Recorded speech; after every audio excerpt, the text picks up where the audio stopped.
La lectura es la coincidencia de dos universos, tanto el del escritor, creador de nuevas realidades, como el del lector, siendo intérprete de estas. Mediante la lectura en voz alta se suma otro universo, que se entrecruza con los anteriores, el de quien escucha, añadiendo así nuevas posibilidades de experimentar la magia de imaginar una historia. Con mi interpretación y tu imaginación, quiero que viajemos por los universos de los cuentos, que disfrutes de los maravillosos mundos e historias de autores sorprendentes. Recuerda, todo es cuestión de imaginación. Te habla Natalia y espero que te guste y disfrutes el cuento que viene.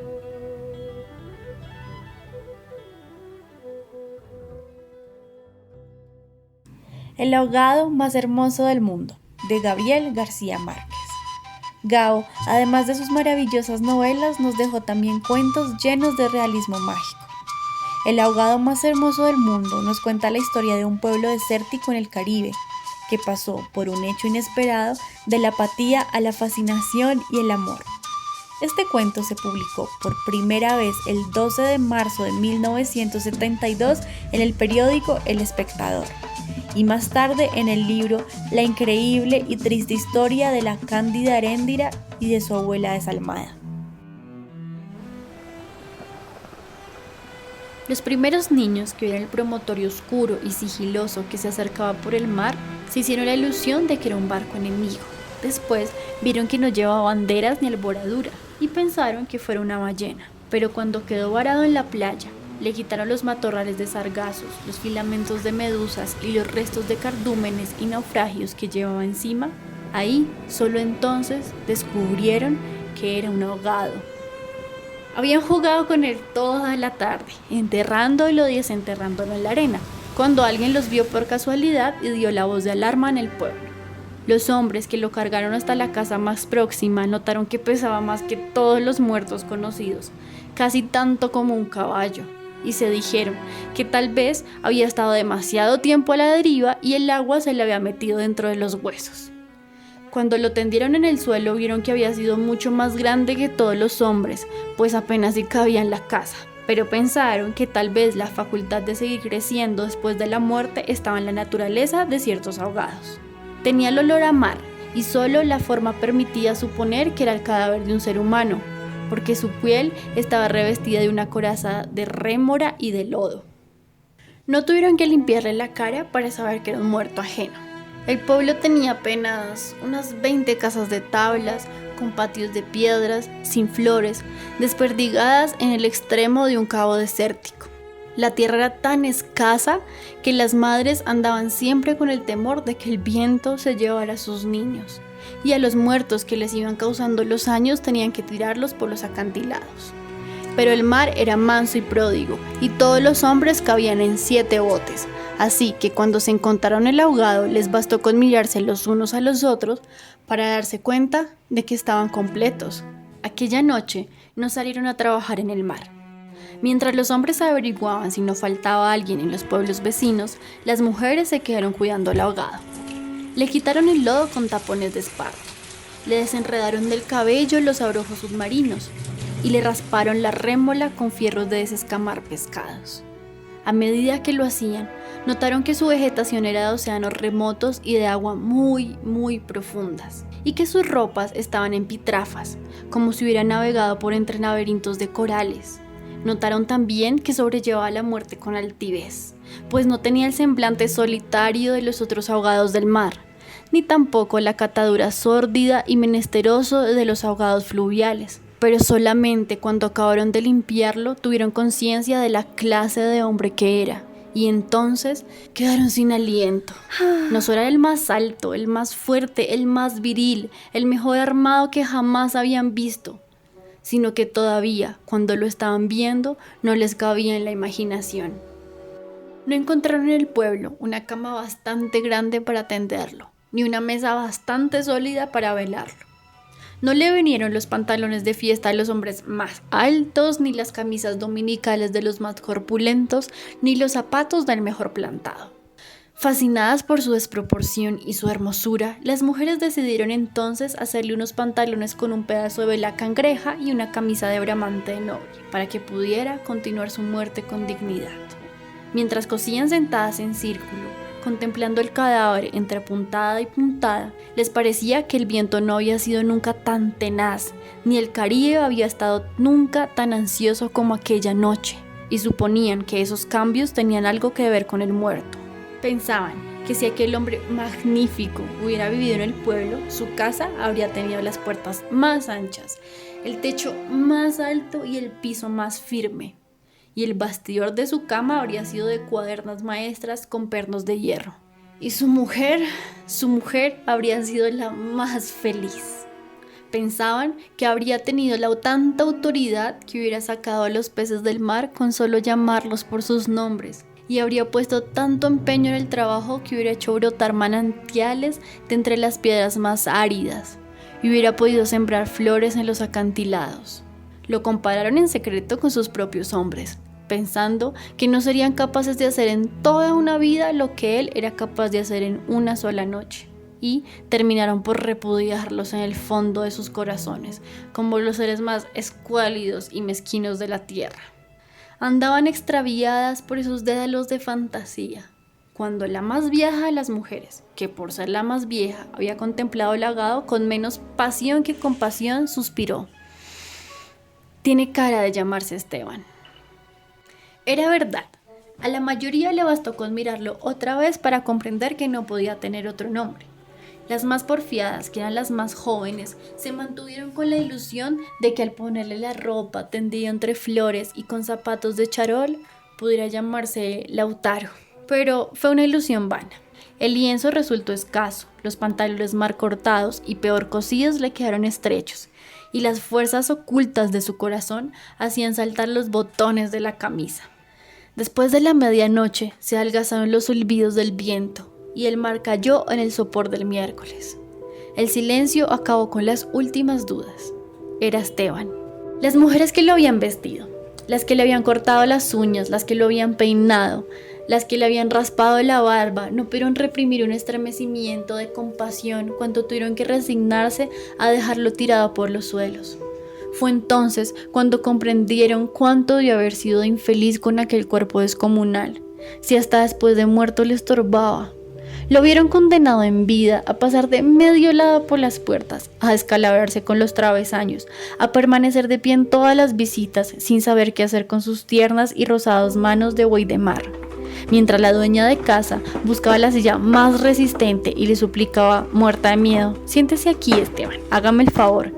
Y él, recostado contra las paredes sonriendo: «No se preocupe, señora, aquí estoy bien», con los talones en carne viva y las espaldas escaldadas de tanto repetir lo mismo en todas las visitas.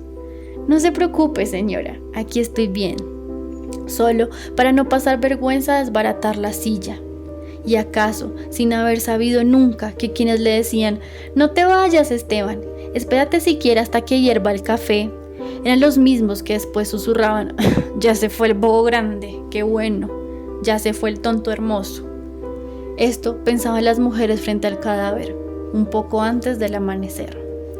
Más tarde, cuando le taparon la cara con un pañuelo para que no le molestara la luz, lo vieron tan muerto para siempre, tan indefenso, tan parecido a sus hombres, que les abrieron las primeras grietas de lágrimas en el corazón. Fue una de las más jóvenes la que empezó a sollozar. Las otras, asentándose entre sí, pasaron de los suspiros a los lamentos, y mientras más sollozaban, más deseos sentían de llorar, porque el ahogado se les iba volviendo cada vez más Esteban, hasta que lo lloraron tanto que fue el hombre más desvalido de la tierra, el más manso, el más servicial, el pobre Esteban. Así que cuando los hombres volvieron con la noticia de que el ahogado no era tampoco de los pueblos vecinos, ellas sintieron un vacío de júbilo entre las lágrimas. «Bendito sea Dios», suspiraron, «es nuestro». Los hombres creyeron que aquellos aspavientos no eran más que frivolidades de mujer. Cansados de las tortuosas averiguaciones de la noche, lo único que querían era quitarse de una vez el estorbo del intruso antes de que prendiera el sol bravo de aquel día árdido y de viento. Improvisaron unas angarillas con restos de trinquetes y botavaras y las amarraron con carlingas de altura para que resistieran el peso del cuerpo hasta los acantilados. Quisieron encadenarle a los tabillos un ancla de buque mercante para que fondeara sin tropiezos en los mares más profundos, donde los peces son ciegos y los buzos se mueren de nostalgia, de manera que las malas corrientes no fueran a devolverlo a la orilla, como había sucedido con otros muertos. Pero mientras más se apresuraban, más cosas se les ocurrían a las mujeres para perder el tiempo. Andaban como gallinas asustadas picoteando amuletos de mar en los arcones, unas estorbando aquí porque querían ponerle al ahogado los escapularios del buen viento, otras estorbando allá para abrocharse una pulsera de orientación, y al cabo de tanto quítate de ahí, mujer, ponte donde no estorbes, mira que casi me haces caer sobre el difunto. A los hombres se les subieron al hígado las suspicacias y empezaron a rezongar que con qué objeto tanta ferretería de altar mayor para un forastero. Si por muchos estoperoles y calderatas que llevara encima se lo iban a masticar los tiburones. Pero ellas seguían tripotando sus reliquias de pacotilla, llevando, trayendo, tropezando, mientras se les iba en suspiros lo que no se les iba en lágrimas. Así que los hombres terminaron por despotricar que de cuando acá semejante alboroto por un muerto al garete, un ahogado de nadie, un fiambre de mierda. Una de las mujeres, mortificada por tanta insolencia, le quitó entonces al cadáver el pañuelo de la cara, y también los hombres quedaron sin aliento. Era Esteban. No hubo que repetirlo para que lo reconocieran. Si les hubieran dicho Sir Walter Raleigh, quizás hasta ellos se habrían impresionado con su acento de gringo, con su guacamayo en el hombro, con su arcabuz de matar caníbales. Pero Esteban solamente podía ser uno en el mundo, y allí estaba tirado como un sábalo, sin botines, con unos pantalones de 7 mesino y esas uñas rocallosas que solo podían cortarse a cuchillo. Bastó con que le quitaran el pañuelo de la cara para darse cuenta que estaba avergonzado, de que no tenía la culpa de ser tan grande, ni tan pesado, ni tan hermoso, y si hubiera sabido que aquello iba a suceder, habría buscado un lugar más discreto para ahogarse. En serio, me hubiera amarrado yo mismo una áncora de galón en el cuello y hubiera trastabillado como quien no quiere la cosa en los acantilados, para no andar ahora estorbando con este muerto de miércoles, como dicen, para no molestar a nadie con esta porquería de fiambre que no tiene nada que ver conmigo. Había tanta verdad en su modo de estar que hasta los hombres más suspicaces, los que sentían amargas las minuciosas noches de mar, temiendo que sus mujeres se cansaran de soñar con ellos para soñar con los ahogados, hasta esos, y otros más duros, se estremecieron en los tuétanos con la sinceridad de Esteban. Fue así como le hicieron los funerales más espléndidos que podían concebirse para un ahogado expósito.